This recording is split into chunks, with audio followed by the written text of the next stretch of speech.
สภาประชาชนสูงสุดสุดปฐมฤกษ์สุดทำอิฐของระบบสาธารณรัฐประชาธิปไตยประชาชนลาวซึ่งได้รับการสร้างตั้งขึ้นในวันที่2ธันวาคมปี1975เนื่องจากได้มีการลบล้างระบอบราชาธิปไตยและได้สร้างระบอบสาธารณรัฐประชาธิปไตยประชาชนลาวขึ้นมาแทนและเนื่องจากมีความจำเป็นต้องมีอำนาจรัฐทางด้านนิติบัญญัติเพื่อปฏิบัติหน้าที่ค้นคว้าร่างรัฐธรรมนูญและออกบรรดากฎหมายของระบบสาธารณรัฐประชาธิปไตยประชาชนลาวเพื่อให้สอดคล้องกับสภาพในเวลานั้นกองประชุมผู้แทนประชาชนทั่วประเทศจึงได้ตกลงสร้างตั้งสภาสูงสุดแห่งสปป.ลาวโดยคัดจากคุณสมบัติและความสามารถจึงสามารถประกอบเข้าในอำนาจนิติบัญญัติจำนวนทั้งหมด45 ฐานประกอบมีหญิง4 ฐาน 1. เจ้าสุภานุวงศ์ดำรงตำแหน่งประธานสภา 2. ฐานศรีสมพร โลวันไซรองประธานสภา 3. ฐานศรีทน กลมดำ รองประธานสภา 4. ฐานไฟด่าง รอเบียยาว รองประธานสภา 5. ฐานคำสุข แก้วลารองประธานสภาและเลขาธิการใหญ่ของสภา 6. ฐานไซเพชรละศรีเป็นรองเลขาธิการใหญ่ 7. ฐานสุวรรณราช ไสยวงศ์เป็นรองเลขาธิการใหญ่ 8. ฐานทิดมวล สาวจันทราเป็นสมาชิก 9. ฐานเจริญพวงจันทร์เป็นสมาชิก 10. ฐานเสียงสิงห์ หอมสมบัติเป็นสมาชิก 11. ฐานนางคำแพงบุปผาเป็นสมาชิก 12. ฐานนางคำสุข วงวิจิตรเป็นสมาชิก 13. ฐานสีเมือง นามราษาเป็นสมาชิก 14. ฐานกวด แก้ววงศาเป็นสมาชิก 15. ฐานป่อนเมฆ ดาลลอยเป็นสมาชิก 16. มหาคำพันธ์ วิรจิตเป็นสมาชิก 17. ฐานสุวรรณดี พรหมลีเป็นสมาชิก 18. ฐานหนาว หือท่อเป็นสมาชิก 19. ฐานสมหวัง แสงสถิตเป็นสมาชิก 20. ฐานเฮือน มงคลวิไลเป็นสมาชิก 21. ฐานเพ็งเป็นสมาชิก 22. ฐานจานเปาวันทานุวงศ์เป็นสมาชิก 23. ฐานไพบูลย์ พ้นเสนาเป็นสมาชิก 24. ฐานล่า สุกันเป็นสมาชิก 25. ฐานกรุงหลี บรรจงพาณิชย์เป็นสมาชิก 26. ฐานนางเจ้าจันทร์ เพชรสลาดเป็นสมาชิก 27. ฐานหมอก ภูลสวัสดิ์เป็นสมาชิก 28. ฐานพาวงไซเป็นสมาชิก 29. เจ้าวงสว่างเป็นสมาชิก 30. ฐานเหลื่อม อินทรีเสียงใหม่เป็นสมาชิก 31. ฐานเสมอ มูทุไลเป็นสมาชิก 32. ฐานคำเหล็ก ไสยสิทธิ์เป็นสมาชิก 33. ฐานทิดคำแพง ไสยสิทธิ์เป็นสมาชิก 34. ฐานหุ่มเพ็ง สุขเสริมเป็นสมาชิก 35. ฐานสมภู อุดมวิไลเป็นสมาชิก 36. ฐานสมภวัน อินทวงศ์เป็นสมาชิก 37. ฐานคำเพชร ทุนสวัสดิ์เป็นสมาชิก 38. ฐานบุญลับ หนุยวณิชวงศ์เป็นสมาชิก 39. ฐานบุญเกิด คำพาพงพานเป็นสมาชิก 40. ฐานวันพรหม มหาไสยเป็นสมาชิก 41. ฐานบุญนาค สุวรรณวงศ์เป็นสมาชิก 42. ฐานสุขวางเป็นสมาชิก 43. ฐานบุญศรียวงศ์เป็นสมาชิก 44. ฐานสว่าง จันเทพาเป็นสมาชิก 45. ฐานคำลาน สุวรรณจิตเป็นสมาชิก และนี่คือรายชื่อทั้งหมดของสมาชิกสภาผู้แทนสูงสุดสุดปฐมฤกษ์ของระบบสปป.ลาวซึ่งประกอบมีทั้งหมด45ท่าน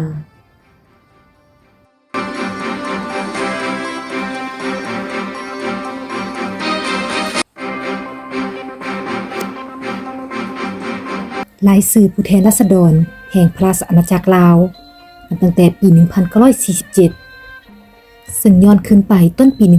1946 เมื่อฝรั่งได้ยึดครองแผ่นดินลาวได้ทั้งหมดแล้วและได้ขับไล่คณะรัฐบาลลาวอิสระออกไป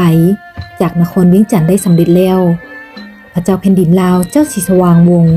และฝรั่งเศสจึงได้มีการเจรจากันและสามารถลงนามร่วมกันในวันที่ 27 สิงหาคม ปี 1946 ซึ่งสัญญาดังกล่าวได้ตกลงให้ลาวเป็นรัฐเอกราชที่อยู่ในเครือของฝรั่งเศสซึ่งฝรั่งได้ควบคุมอำนาจทั้งการทหารและเศรษฐกิจของลาวซึ่งเวลานี้เอิ้นว่าสหพันธ์อินโดจีนฝรั่งเศสโดยรวมมีลาวเวียดนามและกัมพูเชียและมาในเดือนสิงหาคม ปี 1947 พวกเขาได้เปิดเลือกตั้งสมาชิกสภาผู้แทนราษฎรเพื่อเปลี่ยนแทนสภาร่างรัฐธรรมนูญที่กำหนดหน้าที่แล้วสภาผู้แทนราษฎรในนี้พวกเขาได้ใช้ชื่อว่าสภาแห่งชาติและมาฮอดวันที่ 26 พฤศจิกายน ปี 1947 กองประชุมครั้งทำอิฐของสภาแห่งชาติได้จัดขึ้นเป็นครั้งทำอิฐโดยแมนพญาผุยสนนิกรได้ดำรงตำแหน่งประธานสภาแห่งชาติและสภาแห่งชาติสุดนี้ได้รับรองเอารายชื่อคณะรัฐบาล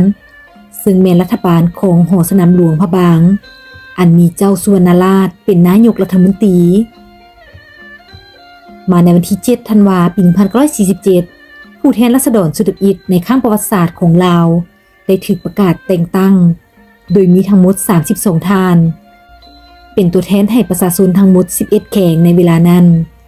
และสมาชิกผู้แทนสุดที่1นี้ดำรงตำแหน่งเป็นเวลา 4 ปีซึ่งนับตั้งแต่ปี 1947 หาปี 1950 1. แขวงฟองสาลีประกอบมี 2 ท่านคือท่านเสียงพรหมมาและท่านอ้วนพีลาวันแขวงหัวของประกอบมี1ท่านคือท่านทวนบุงโพสีแขวงหัวพันประกอบมี2ท่านคือท่านอ้วนวินัยาและท่านท้องสิงโสภาพมิไซแขวงหลวงพระบางประกอบมี4ท่านท่านเพ็งพงสวรรค์ท่านผุยปัญญาท่านแพงท่านผู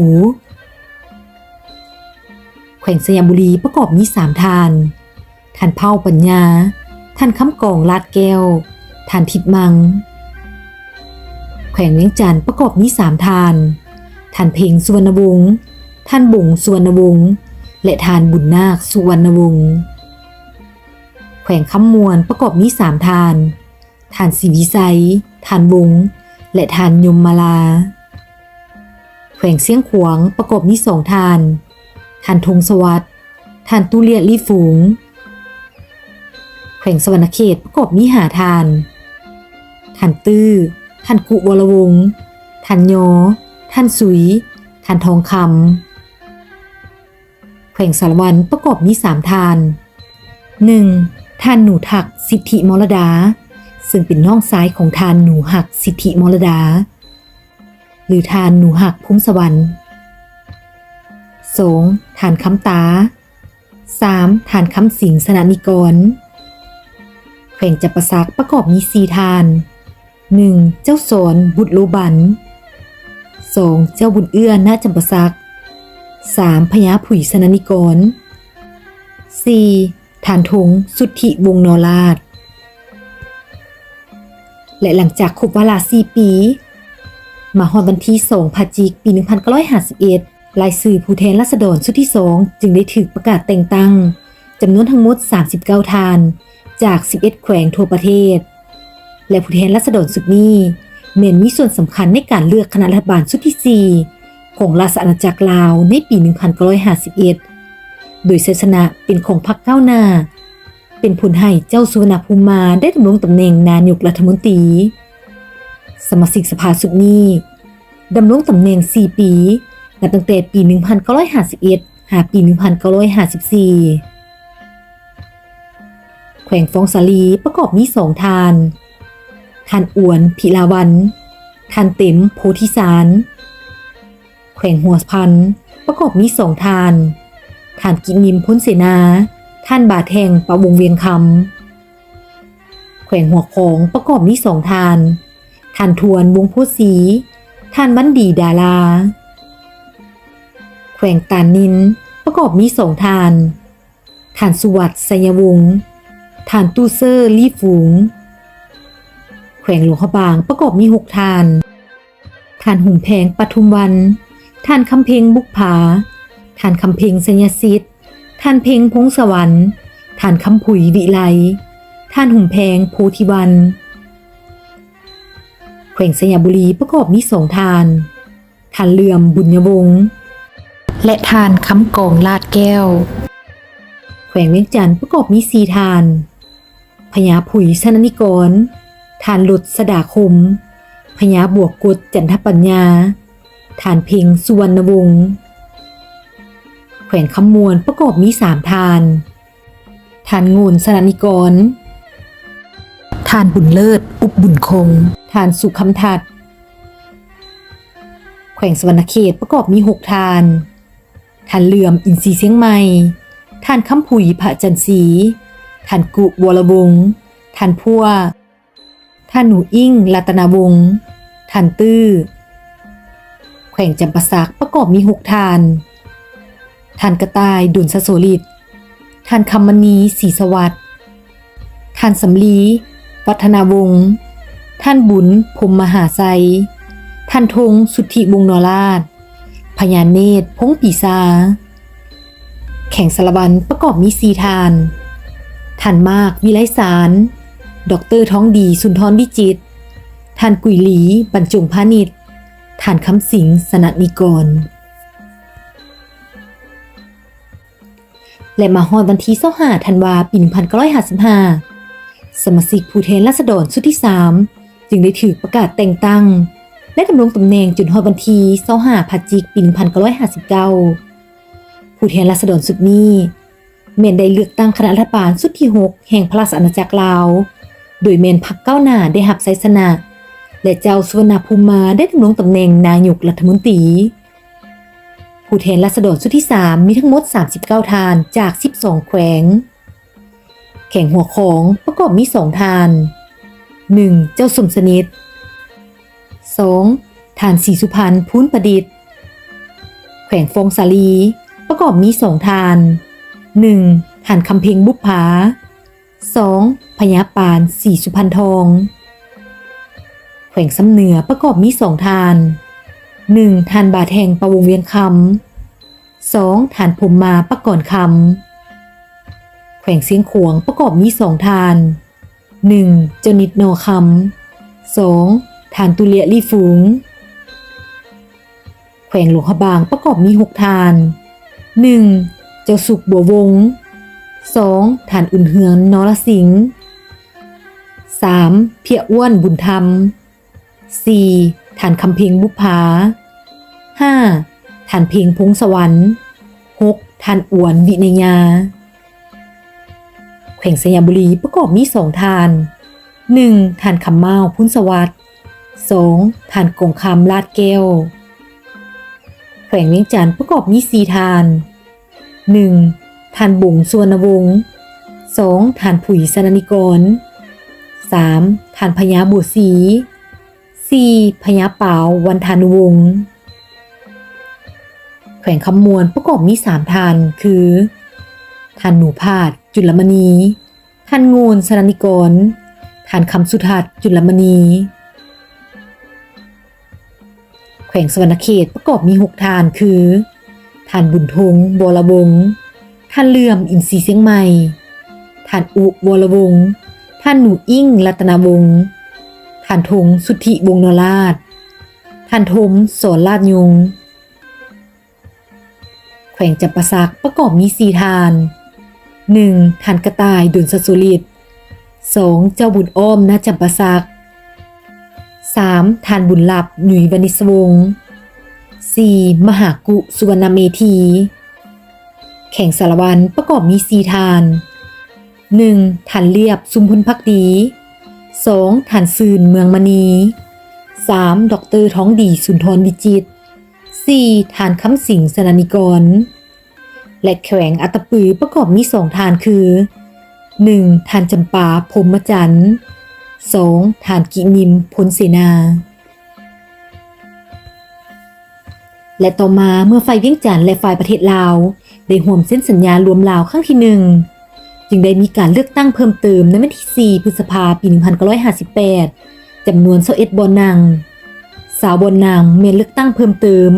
และอีก1บ่อนนั่งเพื่อเปลี่ยนแทนผู้ที่เสียชีวิตผลการเลือกตั้งเพิ่มเติมมีดังนี้แขวงฟองสลีแม่นทานคำไพบุปผาแขวงหัวพันแม่นทานหนูหักพุ่มสวรรค์แขวงหัวโค้งแม่นทานคอรยกสุวรรณวงศ์แขวงเสียงขวงทานตูบี้ลีฟูงแขวงหลวงพระบางประกอบมี4ทานคือ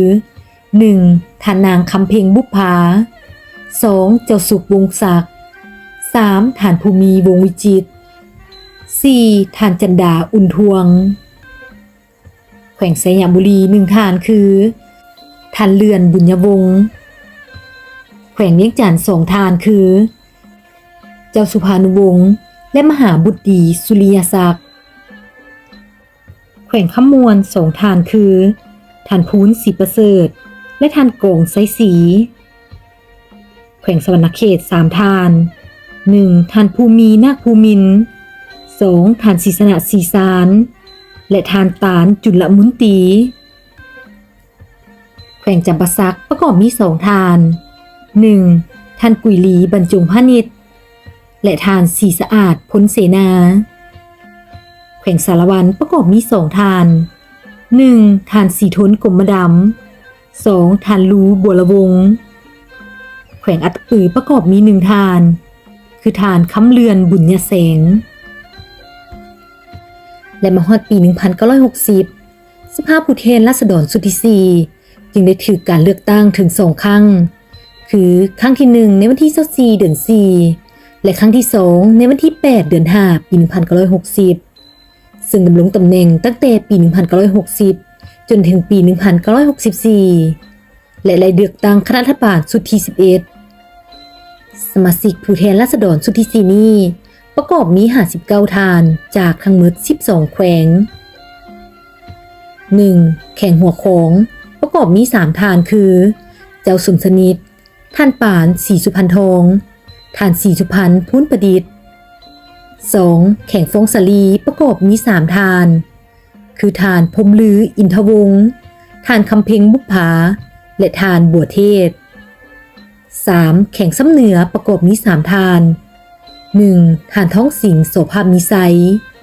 ทานบาแทงประวงเวียงคำและทานเสียงพันธ์บู่ลม 4. แขวงเสียงขวงประกอบมี3ทาน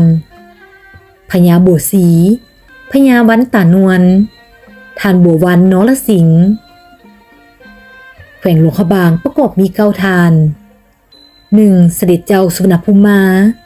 ทานเพ็งพงสวรรค์ทานแพงนอลินทานเจ้าสุขบัวศรีวงศ์ทานอุ่นเหือนนรสิงห์ทานดอกเตอร์คำสุขแก้วลาทานคำลากิ่งสดาทานคำตุนวิไลและทานคำแพงพานุวงศ์แขวงสยามบุรีประกอบมี3ทาน 1. เจ้าคำตันอุ่นคำ 2. ทานท้องแผ่นบุญยวงศ์ 3. ทานเสียงจันทร์วรรณภาผลแขวงเวียงจันทร์ประกอบมี6ทาน 1. ทานผุยสนันนิกร 2. ทานคอรยกสุวรรณวงศ์ 3. เจ้าสุริยะเพชรสลาด 4. ทานอุ่นสนันนิกร 5. ทานลดสดาคม 6. ทานน้อยจันเพ็งนามวงศ์แข่งคำมวลประกอบมี5ทานคือทานบุญยงพันธลังสีทานงูนสนันนิกรดร.กูแก้วไซโกสีท่านคำฟองสุวรรณราชท่านบัวโฮมสุวรรณดีแขวงสวรรณเขตประกอบมี9ทานท่านอุวรวงศ์ท่านบุญทงวรวงศ์ท่านทงสุทธิวงศ์นราชท่านเลื่อมอินทรีเสียงใหม่ท่านอูอนุรักษ์ ท่านฟั่นสีมุกดาท่านหำอนุรักษ์ท่านก้านย้อยบัวกองท่านบุญมีนาคภูมินทร์แขวงสารวันประกอบมี6 ทานท่านเรียบสุมพลภักดีท่านซืนเมืองมณีท่านมากวิไลสารท่านสุพรรณพระจันทร์สิริท่านคำผุยด้วงภูไซท่านหลัดหนุ่ยวณิชวงศ์แขวงจำปาสักประกอบมี6 ทาน 1. เจ้าบุญอ้อมณจำปาสัก 2. ท่านหนุ่ยอภัย 3. ท่านอินแปงสุริยไทย 4. ท่านบุญลับหนุ่ยวณิชวงศ์ 5. ท่านสกุลสนนิกร 6. ท่านศรีสุขศรีสมบัติและแขวงอัตตปือประกอบมี3 ทานคือท่านจูมสนนิคมท่านคำเพชรภูลสวัสดิ์ท่านบัวแก้วบุญยแสง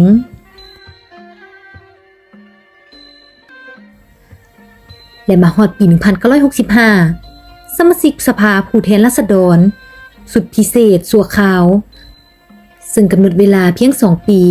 ก็ได้ประกาศรายชื่อซึ่งมีทั้งหมด59 ทานเป็นตัวแทนจากทั้งหมด16 แขวงซึ่งดำรงตำแหน่งตั้งแต่ปี 1965 หาปี 1966 แขวงหัวของประกอบมี3 ทานท่านสนมศักดิ์ประเสริฐท่านอ้วนศรีสุพรรณทองท่านน้อยเขียวฐานาศักดิ์แขวงฟ้องสาลีประกอบมี3 ทานท่านคำเพ็งบุพภาท่านแสงเมืองมณีวงศ์ท่านปานศรีสุพรรณทองแขวงหัวพันประกอบมี3 ทานท่านพรหมบุญลือไตท่านสิมบิจิตรวงศาท่านลีเจอแขวงเสียงขวงประกอบมี3 ทานท่านพิมพารัตนโกสินทร์เจ้าโศบไซสนะท่านศาสินบรรณวงศ์แขวงหลวงพระบางประกอบมี9 ทานท่านเพ็งพงสวรรค์ท่านคำล่ากิ่งสดาท่านคำแพงวิไลท่านสุกันศรีสุนทรเจ้าศรีสุมังศรีเฉลิมศักดิ์ท่านคำแพงป่านุวงศ์ท่านหุ่มแพงสุขเกษมท่านสุขอุปราวันพันตีคำพันธ์บุพภาแขวงสยามบุรีประกอบมี3 ทานท่านคำพันธ์นรสิงห์ท่านท้องขันวงศรีประเสริฐท่านทวนวงไพศรีแขวงเวียงจันทร์ประกอบมี4 ทานท่านผุยสนนิกรท่านอุดมสุวรรณวงศ์ท่านสุกันวิไลสารท่านหุ่มพันธ์ไสยสิทธิ์แขวงวลิคันประกอบมี2 ทานท่านแทรกวรวงศ์และท่านอุ่นสนนิกรแขวงคำมวลประกอบมี5 ทานท่านศรีสุวรรณท่านสุนทรไสยสิทธิ์ท่านงูนสนนิกรท่านคำฟองสุวรรณราชท่านคำสิงห์พิษคำพันธ์แขวงสวรรณเขตประกอบมี9 ทานท่านเหลื่อมอินทรีเสียงใหม่ท่านตื้อท่านคำฝันตุลาลมท่านสวัสดิ์ราชศักดิ์ท่านทศกัณฐ์อินทรีเสียงใหม่ท่านเจียมพระไสวงศ์ท่านบานเพชรชมพูท่านบุญเหลืองวงศิษย์และท่านศรีสวรรณจุลมณีวงศ์แขวงสารวันประกอบมี4 ทานท่านคำพาศักดาท่านซืนเมืองมณีเจ้าปุ้ยทิพสารท่านคำตู้พรทิพสวัสดิ์แขวงวัดปีคำทองประกอบมี2 ทานท่านสวัสดิ์เมาคำผิวท่านสมฤทธิ์ราชพงศ์แขวงเสโดนประกอบมี3 ทานท่านศรีสุขศรีสมบัติท่านบุญลับหนุ่ยวณิชวงศ์ท่านบัวลีโสภาแขวงจำปาสักประกอบมี2 ทานเจ้าบุญอ้อมณจำปาสักท่านอินแปงสุริยไทย15แขวงอัตตปือประกอบมี3 ทานท่านสิงห์เพชรมันท่านจูมสนนิคมและท่านโจม16แข่งสีทันดอนประกอบมี1 ทานคือทานคำไพอภัยและมาฮอดในเดือนพฤษภาปี 1974 ในทำกลางสภาพการปฏิบัติความถูกต้องโปร่งดองศาสตร์ปฏิบัติตามสัญญาและอนุสัญญาเวียงจันทร์ปี 1973 เวลานั้นพวกกวดจัดเวียงจันทร์ยังดื้อด้านเต้าโฮมสมาชิกสภาหุ่นเวียงจันทร์สุดที่7ขึ้นซึ่งแมนพญาผุยสนนิกรเป็นประธานซึ่งแมนการฝืนต่อสัญญาเวียงจันทร์ดังนั้นรัฐบาลผสมจึงได้ใช้ฐานะอันถูกต้องตามกฎหมายของตนเสนอต่อเจ้าชีวิตเพื่อยุบสภาสุดที่7และมาฮอดวันที่ 10 เมษายน ปี 1975 เจ้าชีวิตจึงได้ออกคำสั่งยุบสภาสุดที่7ลงอันเมนสภาหุ่นและสภาสุดท้ายแห่งราชอาณาจักรลาว